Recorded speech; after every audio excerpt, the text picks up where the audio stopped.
India TV 9 news Maharashtra. सोलापुरातील जिल्हा व सत्र न्यायाधीश DN सुरवसे यांनी आरोपी विकास दिगंबर शिंदे यास मरेपर्यंत जन्मठेप व 20,000 रुपये दंड अशी शिक्षा सुनावली.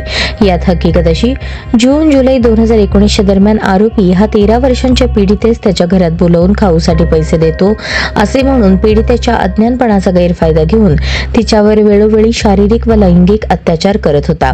पीडितेला थम्सअपमध्ये काहीतरी मिसळून पाजले, त्यामुळे पीडितेला चक्कर आली आणि त्या अवस्थेत त्यांनी पीडितेवर अत्याचार केला. कोणाला काही सांगितलं तर जीवे ठार मारण्याची धमकी दिली. त्यातूनच पीडिता गर्भवती राहिली. ही बाब पीडितेच्या आईच्या लक्षात आल्यानंतर तिने पीडितेला त्याबाबत विचारणा केली असता पीडितेने आरोपीने तिच्यासोबत खाऊचे आमिष दाखवून आणि काहीतरी प्यायला देऊन शारीरिक लैंगिक अत्याचार केल्याचे सांगितले. पीडितेच्या आईने दाखल केलेल्या फिर्यादीचा तपास होऊन न्यायालयात आरोपीविरुद्ध दोषारोपपत्र दाखल झाले. प्रस्तुत प्रकरणात चौकशी दरम्यान सरकार पक्षाकडून एकूण 7 साक्षीदार तपासण्यात आले. यामध्ये पीडिता, फिर्यादी, डॉक्टर यांची साक्ष महत्त्वाची ठरली.